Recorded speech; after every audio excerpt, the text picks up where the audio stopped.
Bom, ministro, vou te chamar assim. Por favor. Eu queria começar falando da terceira via. Embora o senhor rejeite esse termo, o senhor se aproximou nas últimas semanas, especialmente do PSD de Gilberto Kassab e do União Brasil de Luciano Bivar.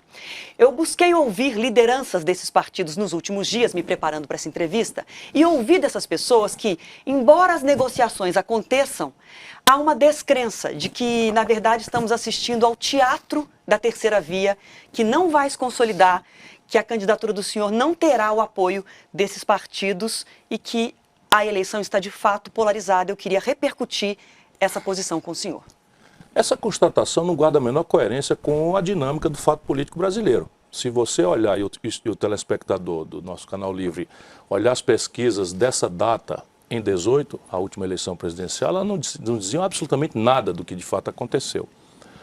Por quê? Porque eu não nego que há uma evidência, notoriedade de um presidente que é titular e de um ex-presidente que está em todas as eleições como candidato ou botando um preposto desde 89, sem faltar nenhum, como se o mundo político de progressista brasileiro só tivesse uma liderança, que é o Lula.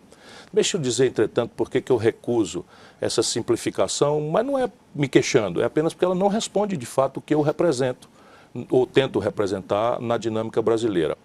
A crise brasileira, a profundidade dela, a complexidade da crise brasileira, a renitência dessa crise no tempo, não podem nos permitir que o debate seja esse choque despolitizado, odiento, sabe, emocional, que descamba para a violência em episódios que estão já se iniciando como um quadro muito preocupante. Nós precisamos entender a causa. Por que o Brasil faz 10 anos que não cresce nada?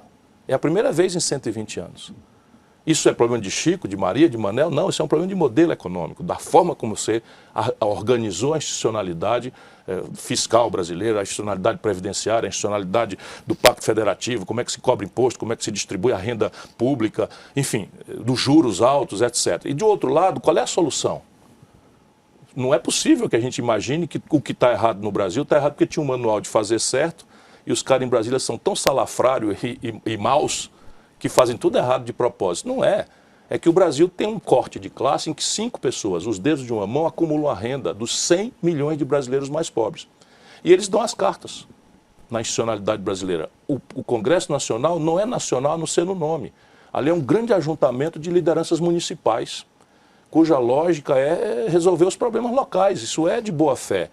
Orçamento secreto, emenda do relator, esse país está criando inovações absolutamente aberrantes ante uma certa normalização, uma certa apatia, e é a mesma gente, Adriana.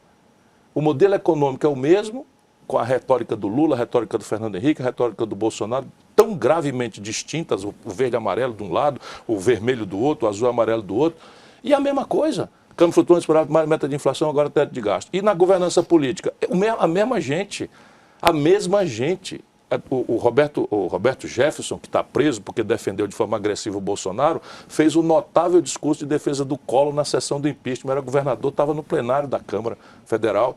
Depois detonou o escândalo do Mensalão, porque o Lula deu a ele o correio para roubar. O Valdemar Costa Neto, que é o partido do Bolsonaro, foi preso e condenado no episódio do Mensalão porque o Lula deu o DENIT para ele roubar. Ou a gente entende isso, ou o país vai para o breve.